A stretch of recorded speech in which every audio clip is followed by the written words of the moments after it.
happy today to bring my friend on board. And this is Mr. Joshua Young. Hi, Joshua.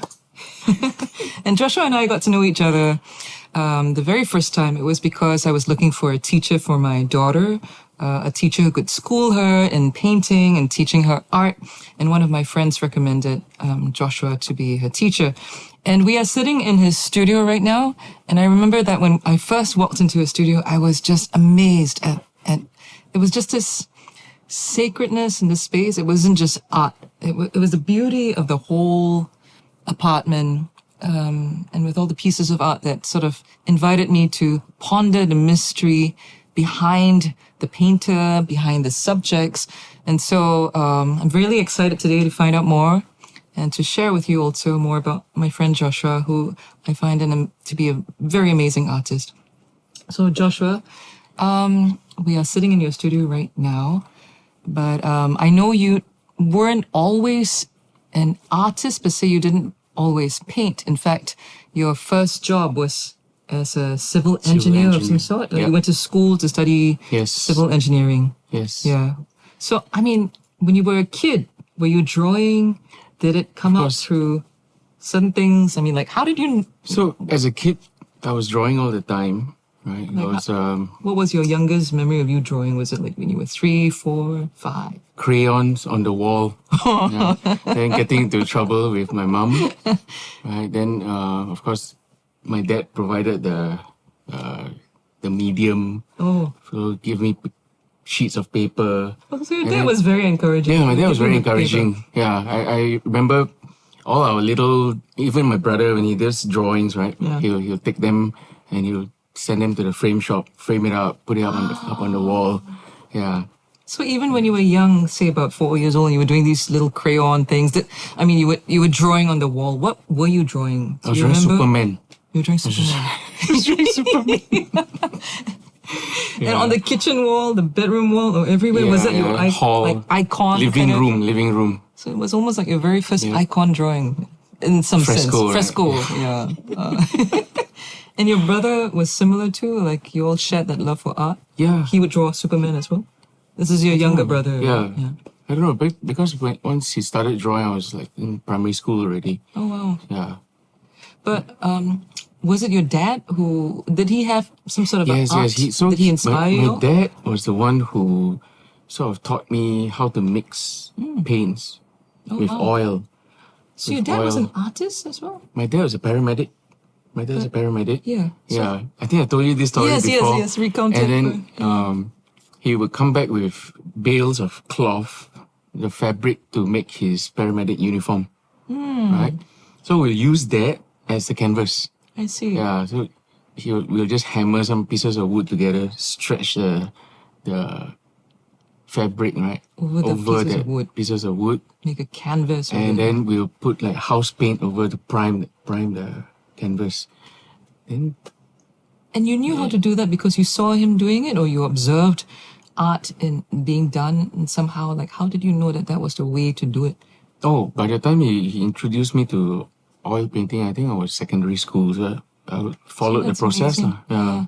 So it's always been part of your childhood. You were growing up within this framework of art and seeing, you were trying to beautify your walls with artwork in that sense, sort of like incarnating that beauty that you saw looking in your back, life. right?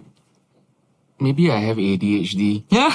Maybe. Because I remember getting a terrible beating from my parents, right? For cutting holes in the curtain. Why were you cutting the holes in the curtain? I don't know. You weren't just letting the moths do it. You were doing it yourself too. Yeah, I was just cutting holes in the curtain. Was the curtain very ugly? Very restless. You were trying to make it look beautiful? It was very ugly. It was this brown, swirly line thing. So maybe in some way you were trying to let the light through those holes and making something beautiful out of it. That was a good start probably in trying to find another person who inspired me was my art teacher. Actually, it's my art teacher's husband. Yeah. And this was in Alostar, right? When this was in Alostar. In Malaysia. This was in Alostar during my secondary school days. Oh, wow. Yeah. Your art teacher's husband? Yeah. My art teacher, the lady, she would just always scold us for, mixing the wrong colors. But the husband was more inspiring. Yeah. He would take over her class once in a while. Oh, and you would look forward to that. Yeah. He'll take over. So when we go for art class, right, we'll say, hey, today is it Mr. Chui or Mrs.? Hey, hope to be Mr. because he's more chill. Then I remember before the lesson, right, he'll give us a bit of art history, a bit of background. Context to what you guys were doing. So it made more sense. I really enjoyed that part. It's not just drawing properly or mixing colors. Yeah. You know? The history, how it comes together. So I remember one lesson where he took a pot of flowers, right? We were all sitting around the table, right? Yeah. He took a pot of flowers, then he put it right in the middle, right? Then he said, you see, this pot of flowers in the middle, it's very weird because it cuts the table into two. Ooh. Okay? But if I shift it a little bit to my side, then it feels a bit more natural because he's trying to teach us about the golden ratio. Oh, wow. So you tried to do that. So you could, what is the golden ratio for The those golden who ratio, don't know? you can get it from your hand, right? Yeah. This length divided by your forearm is the same as your forearm divided by the entire length. So there's a certain ratio. If you break it down into numbers, what would it be? Is it like you remember the Fibonacci kind of thing, right? Correct. Yeah, it's related to it's that. in nature, Related to certain that. ways, that spirals and that kind of thing. So the golden ratio is what Michelangelo probably. Yep, they studied sought that to- canon. They got that all from the Greeks. And it's a certain way of looking such that there's beauty involved in that structure and that order. Is that what it is, right? So the proportions that you see in nature, right, comes from where? I don't know. Who makes nature? Oh, you're talking about Who makes nature? So that golden ratio. Yeah, so when human beings or artists want to create something of their own, they want to reflect that proportion that's found in nature, right? So they want to reflect God's work. Yes. They're in a way mimicking God's work. They're trying to find that code to make their work as beautiful as God's work. It's like trying to sort of like source that DNA out of That's whatever right, they look and they Correct, are appreciating and trying to figure out how do we imitate that? How do we approach that infinity almost, right? It's like that ineffable, how do we make it tangible in that sense? And so that's this whole golden ratio is spread throughout nature, throughout the best you can artwork. find it everywhere. You can So find it in you're- trees, in leaves, even how the veins of the leaf come out, right? That's amazing. The sunflower, the way it spirals out, Right. all that measurements, you can take all those measurements and they all lead to the same number. That's right? actually It's quite the same amazing. ratio. Yeah. Yeah. So your teacher was trying to teach that to you in terms of moving the vase, just to help you see correct. where the Then angle of beauty. Another way he taught us was because there were quite a lot of boys in the class, right? So he asked us, you all play soccer, right? You play soccer. Then, quite a few of them play soccer. So he said whenever there's a penalty shot, right? Whenever there's a penalty shot, you notice the goalkeeper always stands a little bit off center. Really? I didn't know So that. a little bit when it's a bit off center, he's allowing the bigger. He's kind of like trying to invite the one who's going to strike the goal, right? To score in the bigger section, right? But essentially, he's actually making the whole goalpost narrower. Is it an optical illusion he's trying to do? It's a strategy. I It's a didn't strategy. realize that. Wow. So if it's right in the center, it's 50-50, right? But if it's a little bit off center, right, then the chances of the guy scoring in the bigger section will be higher. So he's actually tricking the guy to. And he's trying to using that score. ratio to his Yeah, so advantage. sometimes if you notice, you will fall into that ratio. Yeah. So that teacher was quite instrumental in inspiring you in your early artwork to appreciate art in that way. Like, how old were you when you're talking I was about your maybe teacher? like 15 or 16. Yeah. But you still decided to study like civil engineering. Did you take formal art lessons apart I from did that? formal art lessons for exam purposes. I had to do O levels and A levels. Okay, so it was always a part of your journey. But you decided to pursue a job in civil engineering. Was it was it the structures, the form, the order? What was it that drew you into that field? I thought being an engineer, you can get to draw some things. Okay. Like architect, but a little bit more of a, ended up with more human relations rather than drawing. Yeah. If you could draw some, like, the benefit of having been in that civil engineering work, what was one thing that you gleaned for your artwork? Was there something that enriched your artistic experience through that, mundane or whatever it was in that work? It seems like it's just lots of KPI or maybe like a 9-to-5 structure, but was there art in that you can see stepping out of it? Yeah, now looking back, I see construction as, human beings trying to turn the environment to suit themselves. So I was in the reclamation industry, making land where there was no land, right? Yeah. Almost like setting a canvas there, huh? In some sense. In a way, yeah. It made me realize that engineering is one way where it's how human beings, right, change the environment to suit them. I see. So then, when you went into, when you started studying art, you decided you were going to put aside civil engineering and pursue art as more of a professional career, as more of a teaching thing, like when you pursued your master. This one, another person was instrumental, my wife. Yeah, I think by the time you got married already. Yeah, I got married already. I had a kid. Yeah. And I think she was just born, and she enrolled me into art school. As in Isabel. Isabel. She decided, okay, you need to go to art school. Why did she? Because she was looking at my long face every day, dragging my feet to work. She said, okay, enough of this. You want to do art, right? Okay. I sign you up for... That's fantastic. Yeah. She recognized that yearning in you for that fulfillment in art. That's great. That's a fantastic wife you've got. Yeah. So you started with, you went to pursue your master's in fine arts, huh? Yeah, I did. Yeah. But with sculpture.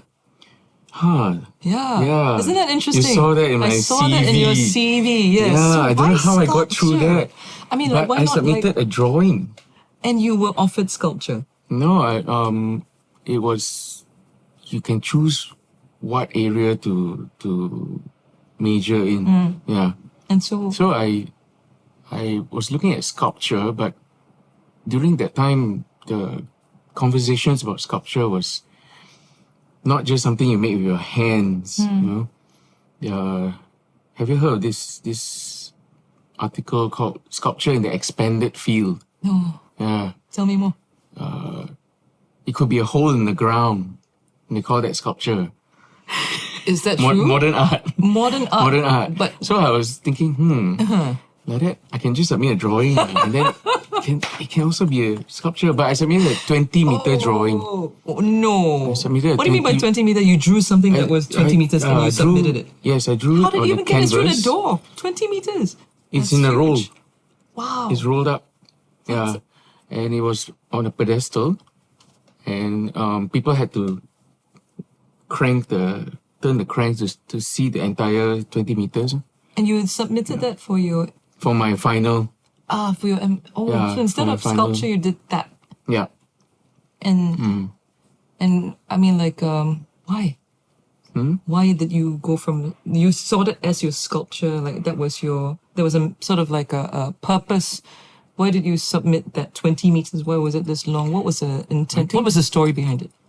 By that time, I was very fascinated with time, the passing of time, right? So I started on this series of the single continuous line, and then once I started on that, the work just kept growing and growing. Hence the 20 meters long drawing. Yeah. Was this linked to that work? I remember you told me there was one time you had to spend, 48 hours continuously drawing a line and making some artwork. Was this part of this 20-meter drawing, or was this after or before? Now I can't remember. Yeah. Around the same time. It was around the same Around time. the same time. So- I was going along that line of thought. Wow, it's a labor of love, and it's also very purposeful. You put that line on. You basically. I remember you were telling me you don't lift your hand up from that line at all. It just keeps on going. So it's in a continuous line. It doesn't overlap and doesn't break. But So it's just two rules. wow. Yeah. So do you already have a picture of the No. end goal? No, Or you no, just no. let it sort of draw itself out? So there are some parts which are just purely abstract, but I got kind of bored with just going around with, with nothing, right? So because it's a long canvas, I put objects on it, outline them. Then soon my young daughter, she came onto the canvas? She came onto the canvas. No, I told her, okay, lie down. Then I draw an outline. So she She actually stayed appeared. still and she was like, okay. Then Isabel also was on the canvas. And You all got these your other, family involved other with things. the whole art. Yeah. Yeah. Oh, that's amazing. So, so after you submitted that, what was were they sort of like, were they very surprised? Were your teachers saying like, wow, this is great that they have an exhibition? Yeah, I scored, like, I was the top scorer. Wow. Then, After that, what happened to that 20-meter? it's still up here. Oh, it's there. Okay, It's one in of a these roll days. up there. So you've got to have an exhibition sometime. Maybe we can see the whole thing. Yeah, okay. Ah, Okay. yeah, that would be amazing. Yeah. So it's rolled up. and did you ever put? So that was almost like it's almost like your sculpture but flattened. Yeah, flat. Yeah. So that was the idea Yeah. behind it. Ah, I see. Yeah. Have you ever tried to 3D that? But it's also so bulky, right, that the viewer needs to walk around it. So they're No, always it was- making it a was on sculpture this- with a visual It was on this aesthetic. big pedestal with cranks on both ends. Wow. Right, that the viewer had to interact with to kind of see the entire drawing. I love the fact that it had cranks and it was like almost a parchment. It reminds me of some sort of a scriptorium idea where you have to stretch it out, you have to scroll it. Yeah, the endless right? scroll. Yeah. So there's a little bit of that, history and the modern, and you're trying to sort of take that into a reality in the present moment. There's a lot there going on actually, huh? Yeah. So I mean, that sensibility, there's some, now you are taking that, you like, I remembered when you were teaching my daughter Claire, the patience you put into teaching, whatever you've learned, that sort of, the impetus to hand on something of a skill, to allow someone else to incarnate their own sense of beauty with art. I think that's something that speaks to your heart as well, which is why maybe there's this impetus to become a teacher or to sort of teach as well, to hand on that skill, like now that you're teaching with your students. Would you find that as a different type of artwork? That you're forming someone else to appreciate that beauty? Yeah, I think maybe also inspired by my art teacher. Yeah. How he kind of gave us, just little tips, just little bits of guidance here and there, right? And the trust that he gave us in exploring our own image making. Yeah. I think I got that from him. And I think it's very satisfying whenever you see someone who has no experience in the medium, right? Trying it for the first time and finally getting it right?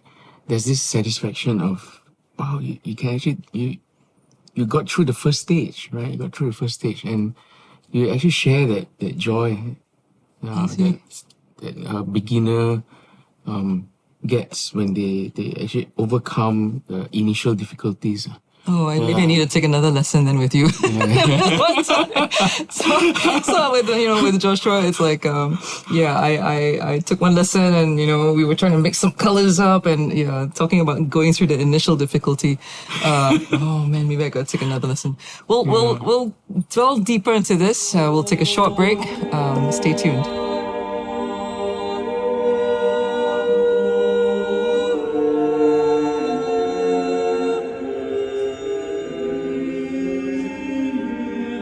The interim, we were talking about what inspired Joshua to declare sculpting as his major for the Master in Fine Arts? I mean, you've been drawing line drawing, but why sculpture? Yeah. Yeah. So I think at that time I was more into building things, making objects. What type of objects? Clay sculpture. Ah. And I really enjoyed welding. Welding? Yeah, welding pieces of metal. Flame and the arc welding. Fire. Arc welding. What is arc welding? Arc welding uses electric welding. Yeah, so you use a very high voltage. Then at the point where the arc sparks, right, then the metal melts to join pieces of metal together. I see. Yeah. Is it a specific type of metal that you can use, like Yeah. There's some metals. different Some metals you can't weld with arc welding. So what was the favorite type of metal? Steel. Steel. Yeah. What is Steel. the quality of steel that makes it so I think good I like use? steel when it rusts. Ah. So towards the end of my BA in fine art, I was collecting all these pieces of rusty metal. And have you ever smelled rust? Yeah. It smells like blood. It smells like right? blood. I was going to say, blood, yes. right? It has the same iron. Correct, because it's component. got iron in it. You're right. Yeah. So I had this idea of building a human figure out of this rusty metal thing, but didn't get around to it. So that's what inspired you initially. You were going to make like some sort of a... Yeah. It's almost like an Iron Man. Correct. It's like Iron Man, like a rusty Iron Man. Yeah. So I was... that was the end of my BA. And then when I went on to the Masters, I thought I'd continue that trend, right? But who knows? I just started drawing lines and then it just caught on. I just continued from there. Yeah. Wow. So I was just thinking about this idea of lines, and there is this quote. I think it's attributed to actually Saint Teresa of Avila, if I'm not mistaken. God writes straight with crooked lines.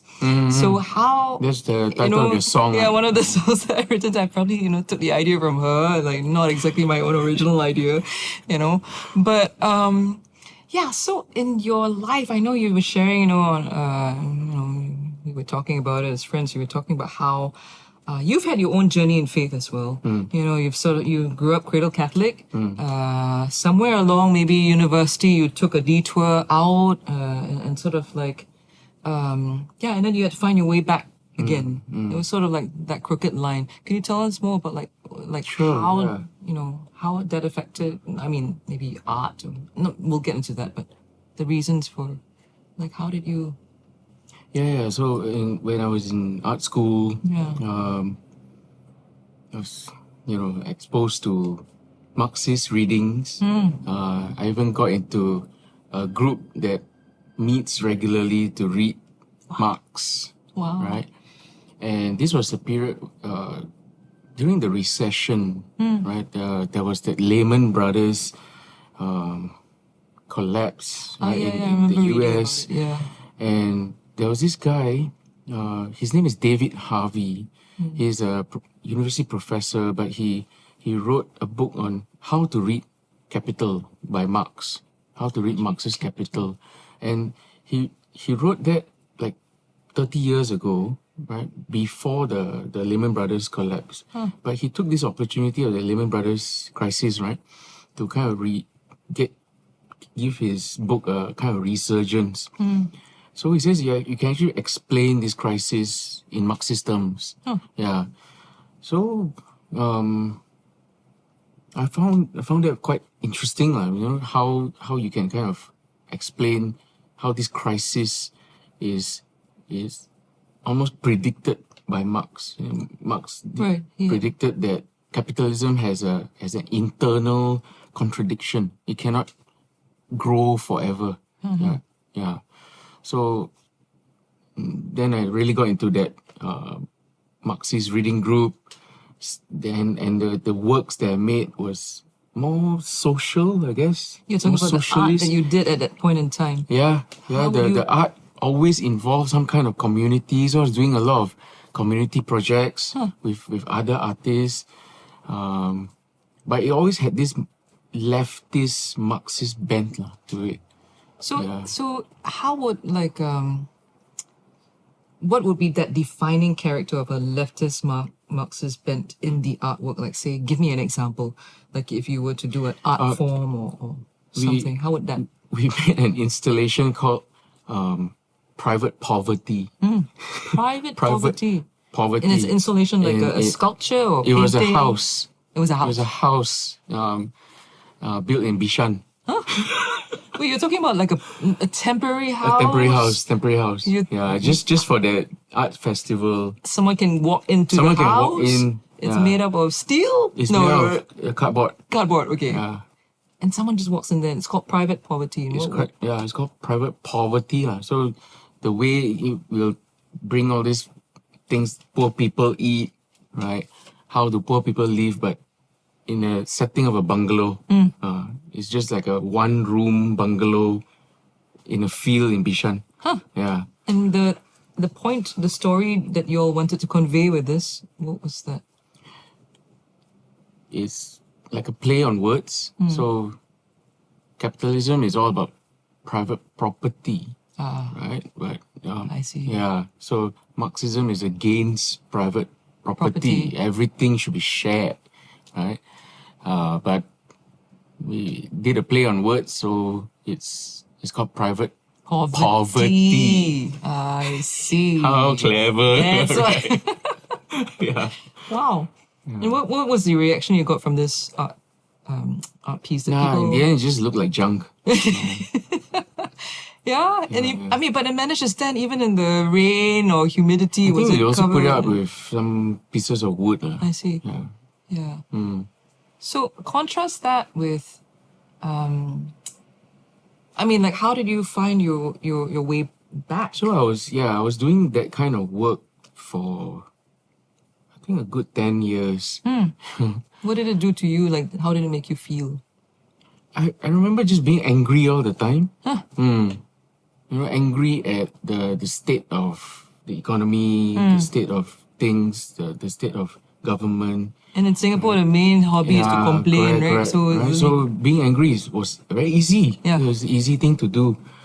Yeah, but it got to a point where maybe I've told you this before.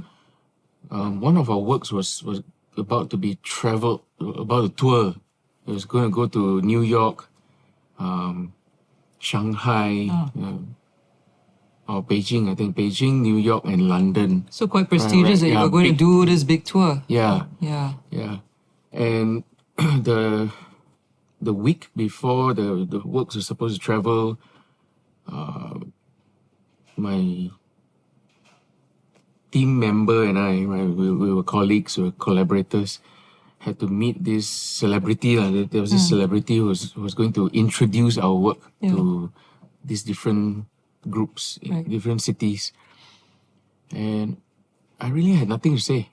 But my colleague was going on and on. After a while, it just became a drone.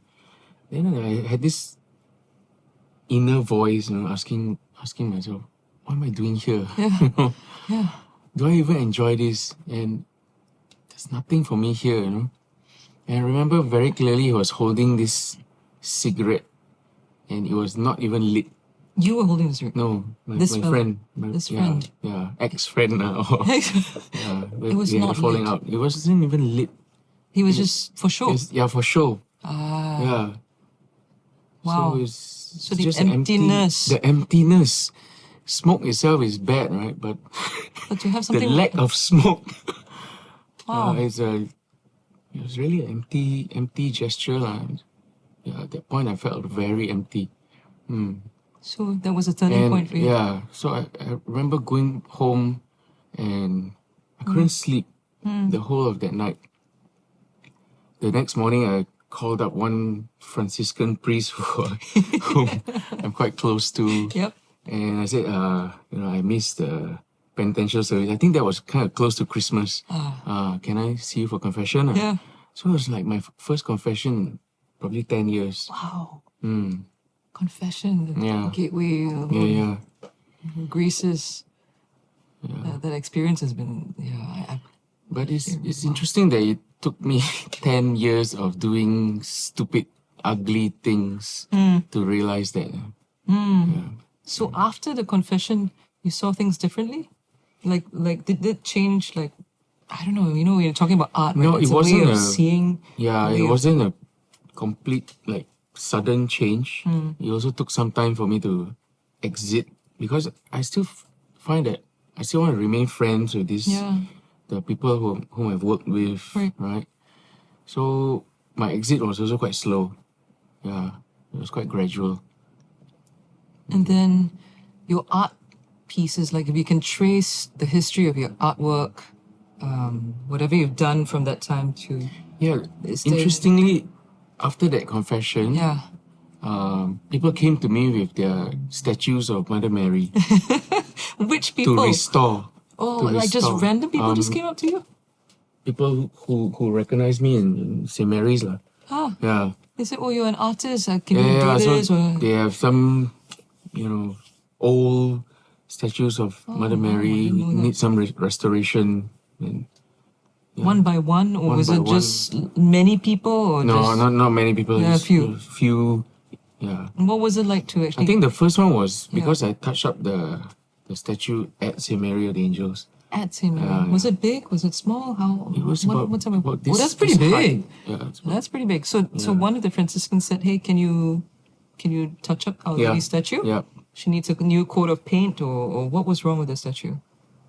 Oh, someone had painted it like, the eyes were too big.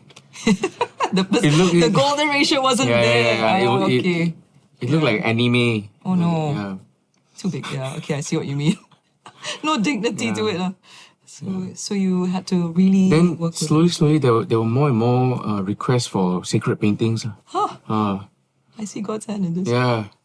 Wow. Yeah, but it wasn't sudden. I can't put a date to it, like straight away turn around and But from that point on, there were more and more sacred painting requests, and then the work that I was doing with the other group got less and less. I see. It was very gradual. Yeah.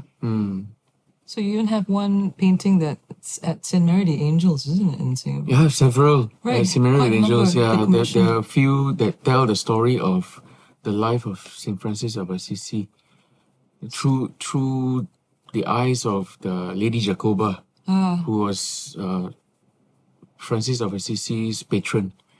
Yeah. So that series of paintings were the paintings that were leading the way to the thrift shop. At that time, it was a thrift shop. Yes. Yeah. So I'm just thinking how amazing it is that you were given a statue to restore first of Our Lady. You almost had to envision her beauty in order for you to paint her anew. It's like reminding me, hey, do something more beautiful. Yes. It's like stop doing these ugly things. Right. Yeah. And I think a lot of times I think it was even Pope John Paul, and he's talking about the art and what we're supposed to do. There was a quote that he loved from a poet. He said, "A stream of beauty flows through you, but you are not beauty." And that in itself, he was talking about how, as artists, we're always trying to clothe beauty, to incarnate beauty with the work that we do. It's almost like that statement. There's a poet called Rainer Maria Rilke. Rilke, yeah. And it's something along the lines of, "Come to the edge of your longing and clothe me." So it's almost like we want to clothe whatever we see as beauty with something that can make it tangible to the world in a way that the world might be able to understand the beauty that we perceive. So it's almost like trying to figure out that mystery behind the veil. So with that, trying to possess beauty. Yeah, trying to possess, sort of hold, make it yours. Although we can never hold on, which is why it's always a stream of beauty. Yeah, it flows through. It doesn't. And we cannot. Yeah, it's the same with people who like bonsai, right? You have this beautiful big tree, magnificent tree, but you want to shrink it and keep it in that small pot. Okay. Right? I didn't even think about that. Yeah, there's all this miniaturizing Yes. of nature. Yes. what's that fish? What's that? Even like Chihuahua. Chihuahua. Yeah, anybody has Chihuahua? What? Anybody? What's the Any of fish the crew called that members they- got Chihuahua? So, Guppy. Guppy. Koi. Koi. Yeah. Koi. Small little fish. Is it? Lohan fish, right? The lohan fish, right? Lohan fish, not Lohan Guo. Lohan fish. I never heard of Lohan fish. No, at one point it was very popular. The big head one. Okay. Yeah, the big Can you headed find it in one. restaurants, those Chinese restaurants swimming in some No, it's not for big food. aquarium? Oh, it's not for food. You cannot eat it. They are ornamental fish. Oh, I see. Okay. They're ornamental. For the sake of beauty, they're there. Yeah, Yeah. then the Chihuahua, making things. Things smaller Yeah. and smaller. So we want to almost. Oh, you're right. It's almost like wanting to You want hold to it, keep wanting it, to want to be able to pin it down. Yeah. You want to, So contain the beauty. yeah. Yeah, maybe that's why they crucified our Lord. He was beauty incarnate, right? wow, You don't want to that's- pin him. That's a good like thesis to start writing. Yeah. like a butterfly, right? That's an interesting way of But looking at it. You know, Yeah. yeah. So we can actually just Beauty possess that escapes. beauty and ponder that beauty. Maybe that's why Moses said, look at the serpent. I mean, like it's a prefigurement of our Lord on the cross, right? yeah, That idea of beauty personified. Oh, that's an interesting angle. Yeah. Not just incarnate in the manger, but it was also a prefigurement of his being in the tomb and being on the cross and everything else. We want to possess that beauty. But God himself, I mean, beauty can't even be tied down because it's beyond us. And It's I think beyond. that's why yeah. do you find that yearning to just, and I think it's a good thing that we can never reach that end in this life. It's the same with all the other Isn't it? transcendentals, right? Yeah. Like, truth and goodness. But it keeps us going, it keeps us yearning for the next thing, the next painting, the next way in which we can try to approach with more closeness that idea of beauty that we can perceive with our senses, with everything that we are, right? Yeah. And do you see that, so when you look at your paintings, your sacred paintings, right? Like, how do you see that incarnation of beauty with different lenses or getting, is it linear? Is it, Yeah, so when I was asked to make some of these sacred paintings, the first feeling I felt was I was unworthy. wow. Yeah, I was not worthy to. Actually, that's true. right? That I'm not feeling. worthy. So what I did was to look back at the masters who have done it much better than I could ever do, Fra and just try and Angelico. copy them as best as I can. Right, just try and copy. At most, recompose some, update the composition a little bit, and just try my best to copy the masters because they've done it. They've given glory to God. What have I done? I've done all this stupid Marxist ugly crap, right? And so, but that was really like a learning process. It's like Mother Mary holding my hand and saying, I teach you how to draw. Wow. That's Yeah. beautiful. Yeah. I think we learn in sort of imitating from the masters, you're right. Yeah. It's like when I was trying to write my songs too, I had to sort of have a model to which to aspire to. So it's like every master that we look at, and the masters were actually following the next masters. And so Exactly. it's this whole, Lineage. Yes, there's this Yeah. lineage towards it. The problem today is I want to be original. Right? Artists want to be original. I want It's no a whole moral lineage. relativism No in lineage. art. It's almost like your truth is your truth, my I truth make is my myself, truth. right, I yeah. make myself anew. I am yeah. God, kind of thing. Correct. Rather than looking Whereas to God. learning from the masters requires some humility. Yeah. Saying that I don't know everything. Right. Right? The guys that went before me knew much better. Yes, it requires humility. Right? And they spend their whole life learning that craft. Right? They didn't And have TV, no Instagram, They don't have nothing. YouTube tutorials, to right? distract you. Yeah. Yeah, there is a difference So there. it was a humbling experience, just trying to learn again how to draw properly, how to draw with form, how to give, how to lend something Yeah. that can give glory to God. Yeah, you're right. That sense of unworthiness. How do I clothe this beauty? How do I even bring myself to bear and how do I add to it to something that's already that I'm unworthy to behold almost, you know? Yeah. That is pretty amazing. Yeah. Anyway, sorry. That's how cracking. You could hear Marcus' elbows cracking. Yeah, Marcus's elbow is cracking. Please don't break your elbow. Marcus has broken 8 bones so far for you guys 8 to bones. know. 8. He's so young, right? I mean, sorry, audience. But actually, audience participation. Marcus, you gonna come in from behind the cameras somewhere? Actually, there's a certain beauty. Also, do you know the Art of Kintsugi? No, I've never heard of it. What is the Art of Kintsugi? Broken pottery. And then it's a I didn't know Japanese it's called art, Kintsugi. I think I know, yeah. wabi-sabi, right? Then they cracks and everything. cracks, but They they're fix it. glued together, and the joints are gold. They see beauty in the Yeah. scars. Yeah. So they don't bother to just hide everything. The cracks are highlighted. I see. The cracks are highlighted. The scars are beautiful. The wounds are beautiful. Yeah, and then those pieces that the more broken they are, the higher the price. Oh, wow. Especially if it's done by a master kintsugi, Right. craftsman. That's amazing. Yeah. There's something there to be gleaned, some comfort there to be gleaned in that art. That sort of like we can reflect on our own lives and figure out, the wounds that we've encountered, the scars that we have. Yeah. They're all for a greater purpose, a better sort of like there's beauty in that. And it's good to be reminded about that. And I think that's something beautiful about being Catholic as well. I was just sharing with my friend the other day. I said, the beautiful thing about being Catholic is that we don't just think of pain for itself, right? It's like it's something that leads to something greater than that, which is where, in your life as well, I mean, you're talking about like from the Marxist perspective now to your beautiful artwork. It's lovely to see. Yeah. Yeah. Thank you, Joshua. Thank you, Corinne. We'll take it, we'll pass it on, but taking a break here.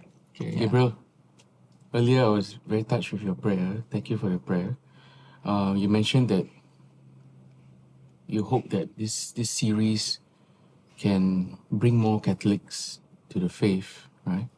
Bring more people to experience beauty, and from that beauty, they are attracted to our faith. Actually, my auntie, my dad's sister, was drawn to the faith that way. Yeah. Wow. So her eldest daughter is named Bernadette because she went to Lourdes and she had this Lourdes experience. So her eldest daughter is named Bernadette. After that, she actually traveled throughout Europe, going to all the Catholic churches. And I keep asking her, what made you convert? And she said it's the beauty, the whole rich tradition, and each Catholic church that you go to in Europe has this sense of awe. Right? When you go in, there's sense of awe and wonder. And really that's how she got drawn to become a Catholic. Oh, that's wonderful to hear, Joshua. Yeah. Thanks for the affirmation. And also thank you for reminding me. Thank you, because sometimes when we are asked to pray, right? Sometimes we can get quite stressed up, right? I can imagine a lot of people like to escape being volunteered to pray.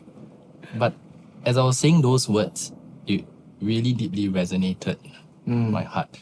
We often speak of that modern man, right, is drawn to beauty. Yeah. And I would say even more so for modern men, because there's just so much distortion in the world today. And There's people, a lack. And people have mistaken ugliness as beauty. Right? And I can see those implications. Yeah, that certain soft toy that you hang on your back, right? Yeah.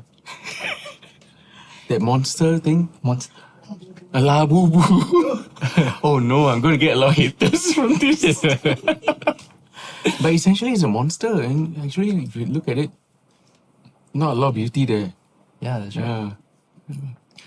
So Joshua, concerning you're talking about art history, right? That was one of the aspects in which you were actually drawn to when... Yeah. So my first experience teaching art history was when I had to get a job at NUS High School. Okay. Yeah. I was teaching art history to like teenagers from 13 to 16. And at NUS High School, they do this AP, right? They call it AP. It's an American system. It's called AP is Advanced Placement. So after they complete that Advanced Placement exam, they can go directly into university. I see. So it's almost like a pre-university level of art history. Okay. Yeah. So it kind of forced me to look at the whole trajectory of how human beings started off making images in a cave, right? Have the bison on the wall of the cave. What is it for? Right? All the way to abstract expressionism, right? Splatters of paint on the floor, right?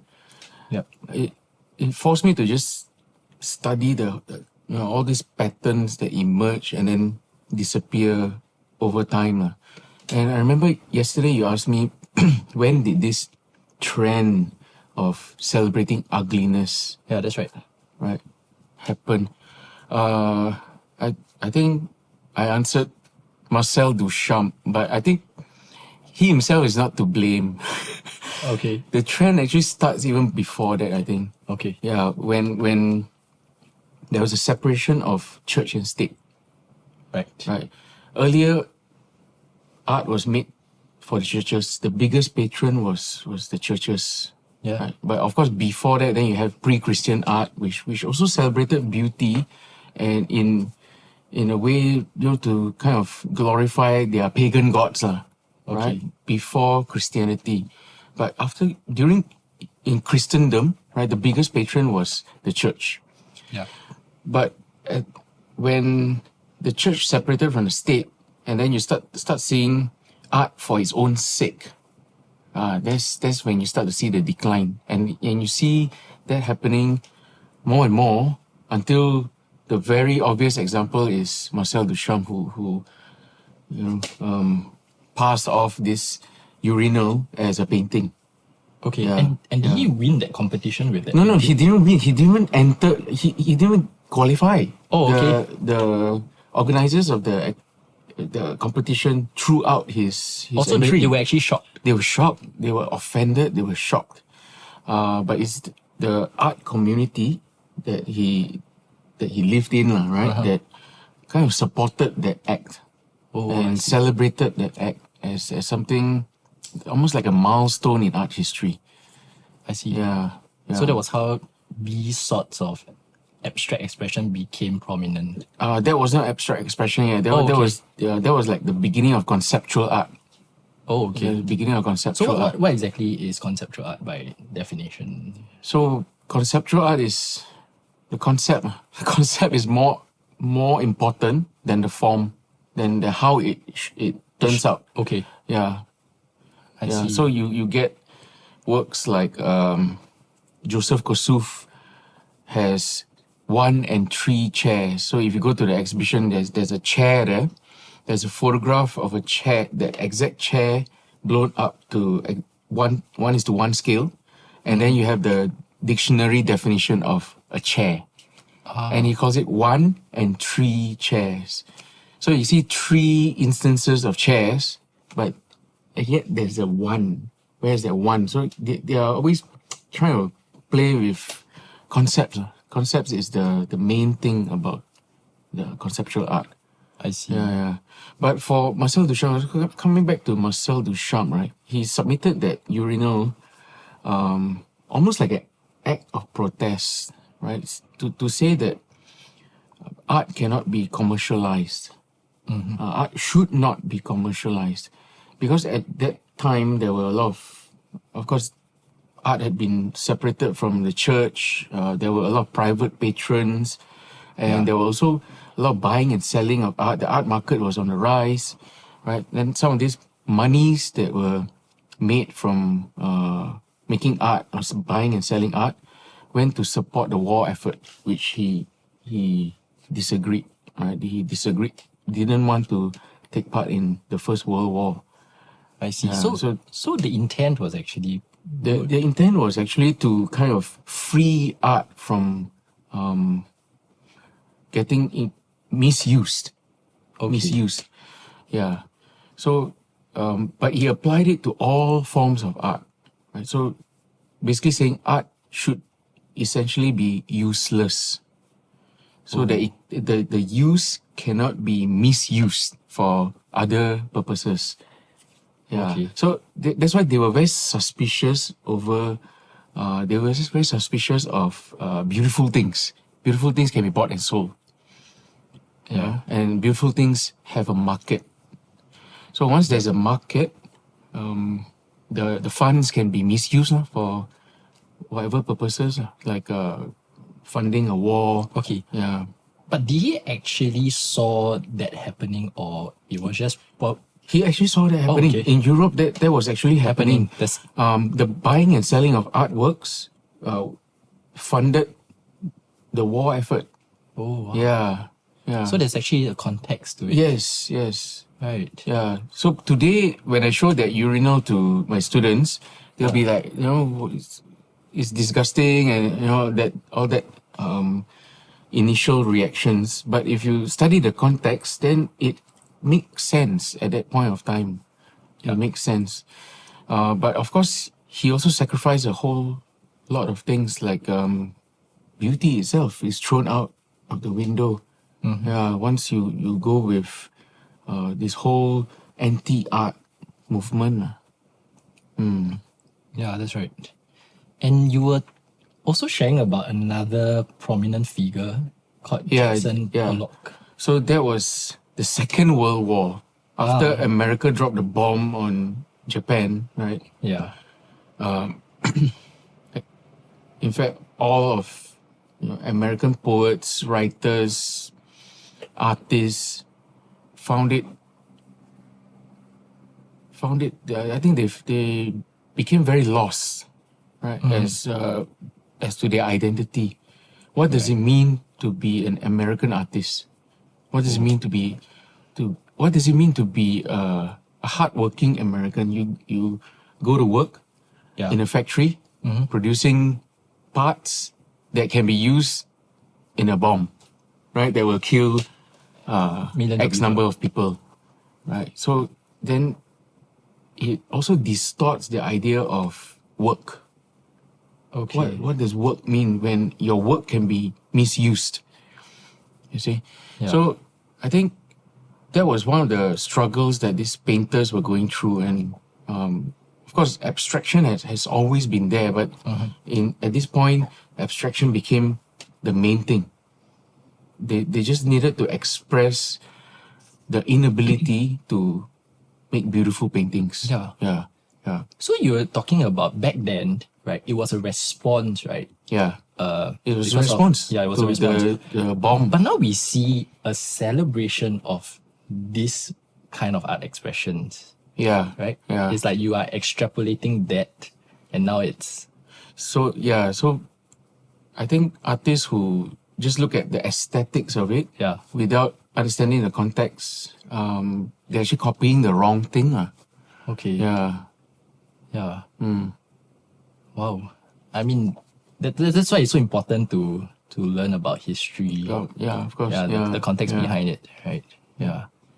Oh, Joshua, I'm sure you are aware that Pope St. John Paul II wrote a beautiful letter to all artists in April 1999. Yeah. And in the period, what he calls the threshold of the third millennium. Yeah. Right. And he wrote this. He said, what is the difference between the creator and the craftsman? Right. And he went on to say, the creator is the one who creates. Yes. And he used this Latin Ex nihilo. ex nihilo, sui et subiecti, creating out of nothing, right? And then he further elaborates that, in contrast, the craftsman is one who takes what is existing Yes. and gives it form and meaning. So in light of your role as an artist, right, how do you see this particular statement of Pope St. John Paul II? I think it's very liberating because Yeah. we are taught in art school, be creative.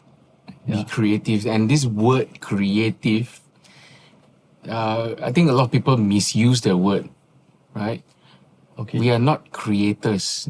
We at the most we can co-create with God, because the materials we use come from God, right? They come from nature. We cannot create anything out of nothing.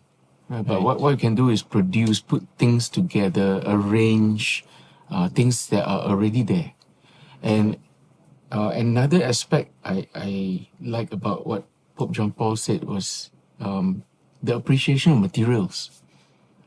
Yeah. So if we stop to just look at our materials and sometimes just talk to them, sometimes I just talk to that tube of paint. Where did you come from? Wow, that's actually very profound. Where do you come from? The pigments come from the earth, Yeah. right? And some semi-precious stones to give you that color, that brilliant color that reflects the sky, right? The oil, where does the oil come from? It comes from seeds. Right? The seeds will be crushed to make the oil. The surfaces that you paint on, again, where does it come from? Wood, comes from the trees. So, I think I lent you this book, the Iconographers. Yes. And the Iconographers' prayer also highlights that before even beginning to draw anything, right, we give thanks for all these materials that God has given us. The tree had to die so that we can have a piece of wood to paint on. To prime the piece of wood, we use rabbit skin glue. So a rabbit had to die, and they found that the skin of the rabbit produces this very sticky, gelatinous kind of material. When after drying, you can kind of preserve it, then it can become gelatinous again with water and a bit of heat. So they use that as a glue, mixed with gesso. Gesso is usually mixed with marble dust. Marble dust is, if a sculptor sculpts with marble, right, then all these little bits of pieces on the floor, they sweep that up, put it through a filter, and then get marble dust. So when you mix that marble dust with rabbit skin glue, you get gesso. Then you prime that on your wooden surface, and then you get a surface to paint on. Yeah, so even before drawing, there's all these materials are involved that the artist makes use of. Yeah. And very often I think that's the thing that digital artists don't, they lose that aspect because just switch on the laptop and then, a screen appears and you take your cursor and images appear on the screen. Yeah. But traditional art, right, requires material. You need things to make your pigments. You need a surface to draw on. Yeah. And it goes back to the whole incarnational principle, right? Yes. Because these are real. These are real. Exactly. These are things. Right? Yes. Whereas anything to do with digital art, it's pixels actually. It's just code, right? Ones and zeros. Yeah. But again, it's still material. Someone had to solder the microchip into the the computer. Yeah. Correct. So nowadays, we actually see that this sort of self-deterministic expression, right? It's a source of pride as well, right? Yeah. It's almost like the artist, instead of allowing reality to speak to him, he now wants to impose, right, what is reality onto a given existing object. Yeah. Right. Yeah. And I think that's the kind of distortion that we see in today's so-called contemporary art. Have you heard of the glass of water? What about it? The artist calls the oak tree. Yeah, you can look it up. Okay. It's in the British Museum. It's in one of the British museums. I think it's Tate Modern. So this artist, I think he used to be an altar boy. So he's using this whole idea of transubstantiation, right? To turn that glass of water into an oak tree. And beside that, it's placed quite high up, not even at eye level. So you need to kind of look up at the glass of water.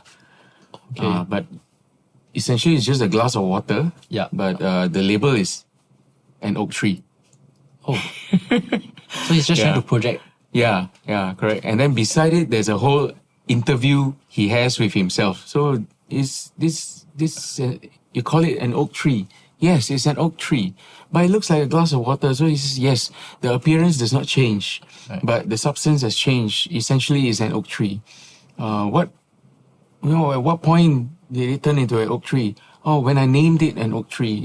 So it's in a way actually arbitrary. It's very diabolical actually, because it's kind of poking fun at the Eucharist. Yeah. Yeah. So it's this altar boy that has gone astray. Yeah, correct. So personally, you would actually consider all these kinds of abstract expressionism as antithesis to art, right? I see them as like tantrums thrown by artists who are on the way to grow up. They still need some growing up to do, and once in a while they throw tantrums to get attention. Yeah. Right? Why do children throw tantrums? They want to get attention from the parents. Okay. Yeah. So they need to do something shocking to get our attention. Yeah. Because we always say that actually for art to be art, it has to possess the quality of beauty. Yeah. Right. Yeah. And obviously beauty is thrown out of the window. It's thrown out. Yeah. So because for us, more so as Catholic Christians, we know about the transcendental attribute of beauty, right? So the three qualities which St. Thomas Aquinas would define as for something to be beautiful or objectively beautiful. So he talks about integritas, consonancia, and claritas, right? So obviously these qualities are absent from all these kinds of artistic expressions. Yeah, correct. Right? Yeah. I mean, for me personally, it's unfortunate, right, that people, especially I think more so sometimes even in the church setting, right, we see these kinds of artistic impressions as well. Yeah. Right. And why I find it troubling is because the church is supposed to be the forefront or the champion of what beauty, because the since custodian. God, since we are supposed to preach and proclaim God who is beauty itself. Yeah. We're supposed to be the stewards. And so we basically undermine that vocation, right, of promoting beauty and leading souls to the beautiful one. Right. So I find it difficult to to comprehend. So I for me it's rather unfortunate that I see these things, and like sometimes these things just keep popping up every now and then, right, within the church. I can understand, right, if outside of the church setting or outside of religion, right, you see these things, right? But in a secular setting, of course. I mean, perhaps there is still some cause of justification because they may not have encountered God who is beauty yet, right? Yeah. So, I do hope that we can sort of reclaim this attribute of objective beauty. Yeah. But also, speaking of beauty, I think is also not just optical. Beauty is not just some things that you can see. So in a way, the conceptual artists had some things going there. They're trying to tell us that don't just look with your eyes. You see, and I think to us Catholics, the most beautiful thing is Christ crucified. But if you look at the image of Christ crucified, it's horrifying, right? Because it's the most horrific death any person can go through. So we are asked not to just look with our eyes, because if you just look at at the crucifixion with your eyes, you want to turn away. It's scary, it's terrifying. Okay. But you're asked to look with the eyes of faith, that not just what your eyes can see, but what next? Right? What does it mean? What does it mean? We are trying to look for signs to make meaning out of this. I think even now, theologians are still struggling as to crucifixion. Why is it so beautiful? Or even some people are saying, was it even necessary, right? That Christ had to suffer, right? Yeah. Yeah. And as human beings, suffering, who likes it, right?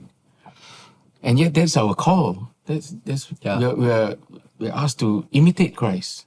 Yes. We're asked to embrace suffering. So it's what you call that cognitive dissonance, right? That it kind of does not. I don't want this, but yet this is something that my heart truly desires. Yeah. It's something that you can't really. Yeah. But that's also perhaps why the mystery of suffering is the biggest stumbling block for non-Christians, right? Yeah. In coming to believe in Exactly. a God whom we say is good. Yeah. A God who suffers. Who suffers, right? Yeah. In fact, in his letter as well, right, he talks about how Jesus Christ, right, the mystery of the Incarnation, right, gave rise to a new dimension of beauty. Because in the Old Testament, right, we see that you're not allowed to crown, right, or to create any graven images, right? Yeah. Right. We see that in the Old Testament. And yet, suddenly you have the incarnation of Christ, that God becoming man. Yeah. And suddenly we are able to depict, Yeah. right, Correct. Yeah. the mysteries of salvation. And so he becomes like the central reference point, like Jesus Christ now becomes that central reference point to which everything, right, is drawn to, right? So he basically entered into the visible world. That, like God, who is invisible, became visible to man, such that man now, through the visible world, can ascend to God. Yeah. Yeah, I thought that was beautiful. Yeah, in what St. John Paul II wrote. Yeah. So moving on from this great hero right, of Pope St. John Paul II, we all know that he himself was an ardent lover of the arts. Yeah, he was an actor. Right, he was an actor, and we know the context behind it was he wanted to preserve the arts, culture, literature as a protest, right? As a kind of as a defense against the Nazi and the communist regimes that were happening, right? And this was part of a larger context because he wanted to preserve the identity of the Polish people and the values that they hold. Because basically what these regimes were aiming to do was to erase Poland from history. Right? Remove the culture. Remove the culture, right? And as I was pondering, sometimes I initially I couldn't quite grasp how do you actually like make people lose hope, right? I couldn't see how preservation of a culture or destroying of a culture can actually lead people to despair, right? But then I saw firsthand, especially there was this very famous video called "Liberating a Continent." Pope John Paul, the fall of communism that he did. That the only rallying point was Pope John Paul II's non-violent protest against these regimes. And basically I saw how the people just cling on to the faith, right? And that sort of, and I mean, clinging on to the faith would entail the whole preservation of the culture. That reminds me of something. There was one day I was visiting my daughter in Australia, and we went for mass on a Saturday evening. It was sunset mass. Yeah, we were going in. So wow, whole mass was crowded. The whole church was crowded. But they were all white people. And this is in Melbourne. right, in the city. So usually it won't be so crowded if it's just a regular Sunday mass. Secondly, they won't all be white people. This is the This St. is Francis Melbourne. Church in downtown. In the city. In the city, right? So it Yeah. happened to be a Polish saint's feast day. Oh. Yeah, and they started singing the hymns in Polish. Wow, hair-raising experience. It's really, it was really hair-raising. Okay. Everyone was singing. You can see grandparents, parents, the children. They were singing it like the mothers sang it to them when before going to sleep. So they knew it by heart.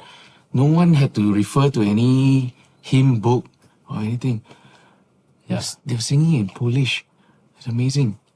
Yeah. So really, John Paul II really preserved that. Even up to now, you see that immigrant Polish Communities. communities. They migrated to Melbourne. Yeah. Whenever there's a feast day of a saint, all the Polish people will go for mass. Yeah. Yeah, it was beautiful. Yeah, then it was kind of awkward also because during the sign of peace, right, we had to look left and right. There was this guy turned around and saw, some Chinese people here. What do I do? Okay. Peace be with you. Yeah, so they said, okay, it must be tourists. Yeah. Yeah, So- but they were very yeah. welcoming, I just felt very warm, almost at home, almost like I wanted to become Polish. Joshua, in fact, right, what you just mentioned was my experience in World Youth Day in Krakow. Aha, Yeah, I always share with people that, right. Providence has it that I couldn't go for the one in Sydney, Okay, right, because I was entering national service. okay. Then after that, I had no money when I started working, so I couldn't go for the one in Madrid. And Rio de Janeiro was just too far. Okay. And the next thing is, and by that time, right, as part of my own faith journey, Pope St. John Paul II was a personal hero to me. He was, the teachings of whatever he taught in particular theology of the body. Yeah, Right? yeah. We talk about the beauty, right? The beauty of the human body that reflects God himself. Yeah. Right? And when I was in World Youth Day in Poland, right, I just felt at home. Yeah. I felt like I could stay here forever. Right. Yeah. Yeah. And in fact, what moved me was my experience at Częstochowa, right, the Black Bernarda shrine. Yes. Right, so outside the shrine, there was this group of religious sisters. They looked like they were just in their teens, and they were with supposedly their mother superior or perhaps their postulant or their novice mistress, and they had that kind of radiance, Yeah. So basically, what happened was I was trying to take a photograph of them Okay. because I was just so fascinated that so many young girls would want to join religious life, Right. and then the Mother Superior basically gestured to me to join them to pray. They would bring the rosary. Oh, okay. Yeah, and yeah, so I basically after the whole rosary and I asked them how old were they, and I was just so shocked. Like some of them just like finished secondary school, or maybe in their terms would be like high school. And they're just like entering religious life. It's like part of the culture, Yes, right? yes. And I think this is where I think with secularism, like now, like basically in the forefront of societies, right? Right, we have lost sight of God. Yep. Right, we have lost sight of beauty. I mean, I'm pretty sure that for me it was just a beautiful sight to see young people willing to give their lives to God. Like, there must be something real. Like what you say about the friend, the auntie, who right, who said something must be real. Yeah. Right, because of all the beauty. Yeah, basically I saw the beauty of religious life, and every street corner that I turned, I would see a priest in his cassock, a nun in her habit, right? And yeah, basically that's why we, there's this term that they call Catholic Poland. They will add the word Catholic Yes. behind, right? And sort of we have lost those kind of roots, right? Yeah. So going back to Pope St. John Paul II, you see how he fought so hard to preserve beauty, right? So Joshua, personally, do you see that there is a need to reclaim this aspect of beauty in art? Yeah, definitely. Yeah. Right. Of course. Yeah. Yeah. No questions. Yeah. Yeah.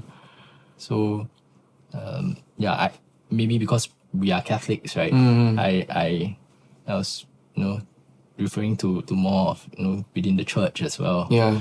Right. Because sometimes you basically can't give what you don't have. Right? It has to start from within. Yeah. Right. Sometimes it's difficult to preach beauty to people. Yep. Where they when they step into a less than beautiful Yeah. Correct. church architecture. Yeah. I used to say. Yeah. I used to think. Bad art, especially bad sacred art, right, can make someone lose their faith. Wow. You know. Well, that's quite a statement. Yeah. Imagine someone on the verge of suicide, wanting to go to church to find some affirmation. Then you have this plastic-looking crucifix, right? Simpson-looking, painted yellow. Yeah. Yeah. Yeah. That could just be the last straw. Correct. Yeah. Like even if they can't even find beauty in church, then what for? Right? Where else can they find it? Exactly. Right. That could be just that last glimmer of hope. Correct. And we just basically dash it. Yeah. Yeah. Yeah. Yeah, that's right. So Joshua, we were also talking about distinguishing between secular art and sacred art. Right? So obviously, John Paul II talks about there is goodness and beauty even in non-religious art. Yes. Right? Yes. But he did contrast it by saying, but sacred art has a nobler form. Yes. Right? Because it depicts the very mysteries of our Lord, right? The mysteries of salvation. Yeah. Right? And so I recall this famous statement by Blessed Fra Angelico. Yeah. Whom actually it was John Paul II who beatified him in 1982. Right?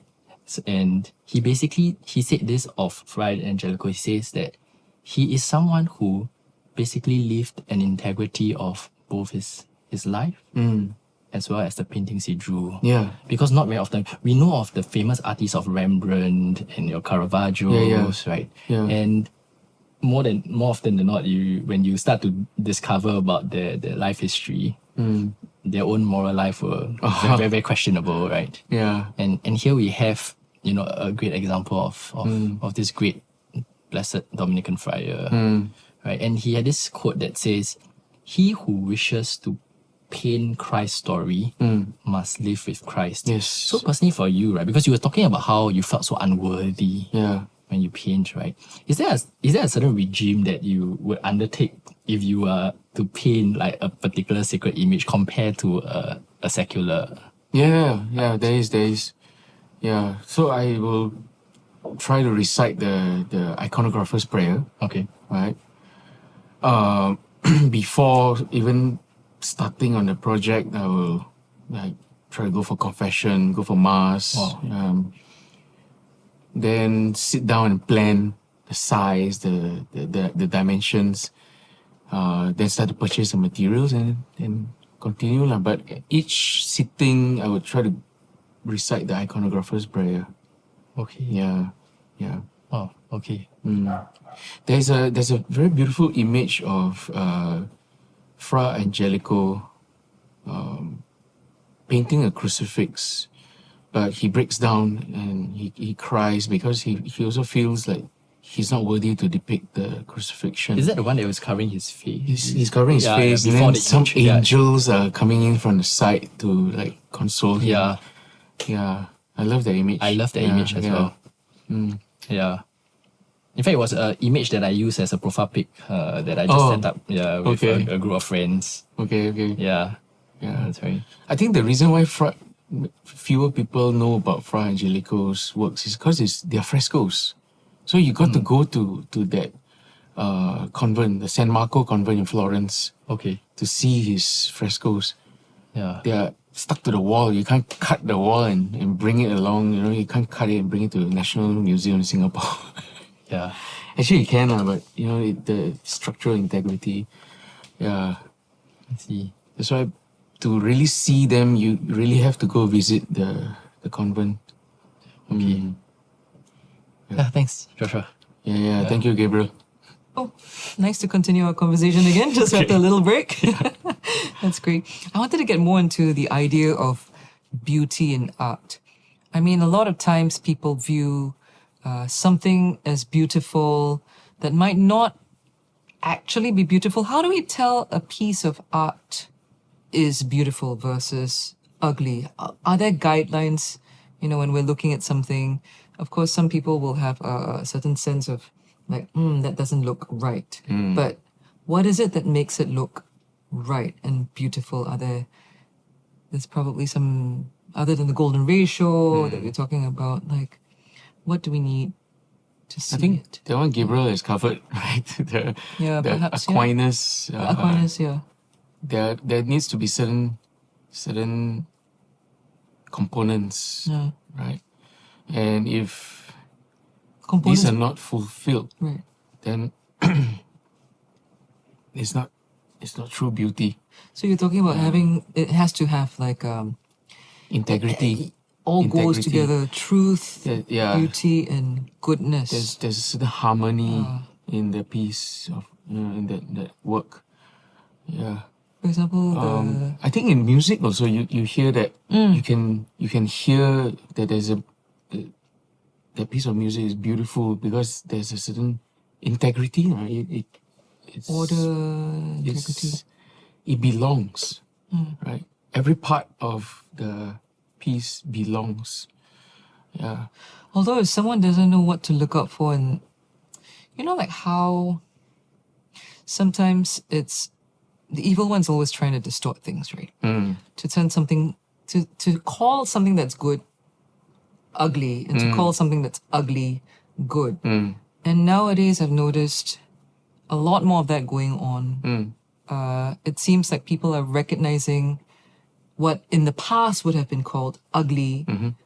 These days they're calling good. They're seeing beauty in things that we would have previously seen ugliness in. Do you think it's a sign of the times? Do you think it's something where we've lost a moral compass? I mean, what's going on in the world with all this stuff? Is it hard to... Yeah. I don't know. I mean, the schools themselves... Are schools teaching correct. different The things? Art schools themselves are leaving it to the students to figure it out. What do you Too mean? early. That's Too it. early to figure out what they consider beautiful, so there are no standards anymore, right? You mean they won't lay it out and say, this is what you should look out for? I don't think they or even your own teach, beauty is your own beauty. You Yeah, decide it's all moral relativism in It's all art that as well. subjectivism. Huh. It's all about what I see, what I want to see, right? But how So do they don't even teach the golden ratio anymore. Oh my goodness. Yeah. So because of that, then you can say it's purely subjective because you don't have an objective standard of beauty. So then the art students, are they more confused because... Yeah, they are more confused. They are, right? They are. When I used to teach the fine arts department, they used to complain that they learn nothing during their drawing classes. They don't learn how to get the proportions. They don't learn how to control their palette, right? Yeah. So then when I found a video series, I asked the library to order that video series. And then I said, okay, I'll play this for you. And then that will be it'll be like replacement for your drawing classes. And they found that very helpful. Because then there was something to strive after, right? There's a standard, an objective standard to strive after. It's not just purely subjective. Yeah. So going back to you were talking about... we were talking in the break about Michelangelo's sculptures being seen as beautiful, even though they have a nakedness to them. Like, how do we approach that? How do we? So it harks back to the Greeks, the golden classical age of what do they call it?